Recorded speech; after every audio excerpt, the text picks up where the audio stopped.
Hey guys, I'm Olivia here today with Litepanels, and we are on the farm talking about on-camera lighting. Now for you on-the-go shooters, as you know, compact on-camera LED lights are a must-have. The popular Litepanels Luma, Chroma, and Sola ENG on-camera LED lights are going to offer you a soft, high-illumination fill light with accurate color. Now these LED lights can be purchased as single units or in portable flight kits that come in hard shell cases. I love the fact that they can be rolled right onto your flight and they fit easily in those overhead bins. Now these cool lights are going to offer powerful output, and while all three of these LED lights can run off of DTAP power, with the Luma and Chroma you also have the option to power your lights with standard AA batteries. They're good for stills, video, and pretty much any application where you'll need a little kick or to be used as three-point lighting for an interview. These on-camera LEDs from Litepanels are a solid portable solution. So I'm here with Pat Grosswendt, who is a co-founder at Litepanels, and you also have 35 years of lighting expertise under your belt. Let's talk about on-camera lighting. Okay. Start with the Luma and the Chroma. Now, what makes these on-camera lights different from those competitors? Well, the main talking feature is the LEDs themselves. Okay. So the 5mm LEDs, we bin specifically to what we want. So when I say binning, we're picking exactly the LEDs that we want time after time after time. Okay. So that gives us our consistency. How we arrive at binning is basically an LED is baked on a cookie sheet, just like a cookie is in an oven.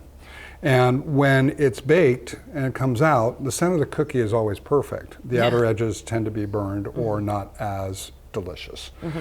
So that small yield in the center is what we call on in our binning. Gotcha. That allows us to always be able to get the highest quality, but it's an extra cost. Okay. It's a more expensive LED. And that there itself is a big difference between manufacturers that are creating products that look like a Litepanel product but aren't. The other thing that's really important with the LED is how you control its current and its temperature, because there's a fallacy that LEDs don't create heat. They don't project any forward heat. Right. So let's myth bust here. What do you mean by that? There will be heat being emitted from the light. Yes. Why are they called cool lights then?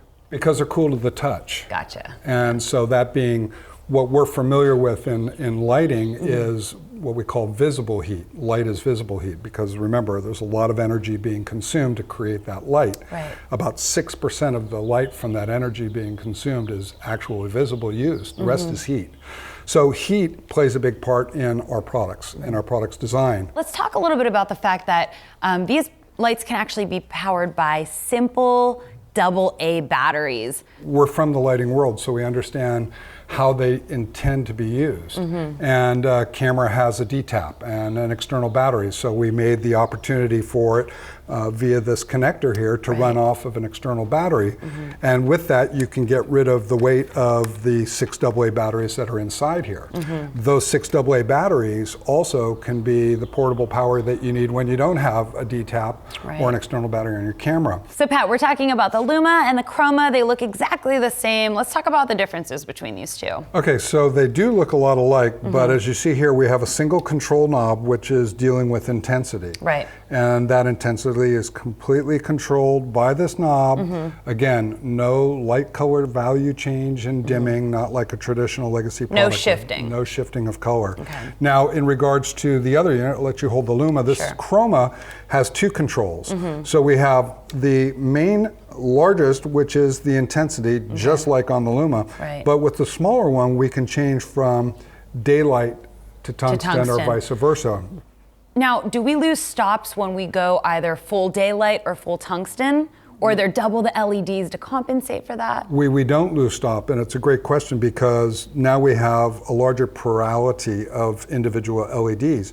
But what we do with our microprocessor is we control the current to each of the LEDs, so we never let both of them get above 50% at the same time. If we turn them both on at full output, then we're going to have a problem with thermodynamics, like we talked about earlier. Now the Sola ENG light, it's really small, super powerful. It's actually a true Fresnel. Tell me why it is. It is. It's got a Fresnel lens. It has actually a single source LED inside of it. Now, if you think back to what we were talking with the on-camera lights, we were using 5mm LEDs and a plurality of them to create a nice soft source. In this is what the holy grail was. How do you replace a legacy single source light with an LED? And that's what we did. We achieved it through a single emitter. And by having a single emitter, we get a single shadow. So that's what a Fresnel is known for, is it can be a soft light if you put diffusion on the doors, or it can be a hard light. And when I talk about hard lights, it's as if this light here, I can shape it with the doors, I can direct it. It actually has a lot of advantages in such a small package. And with this, we can flood, we can spot. Again, the barn doors allow you to actually shape the light. What are some other instances where you would use the Sola ENG? Anywhere, because I'm a firm believer that less is more. So having something small like this, portable, it does require a D-tap connection to a battery or static power, which you have the option for both when you buy the unit. But the advantage being that it's small, you can put it in a lot of places as a strong backlight, as a soft key source.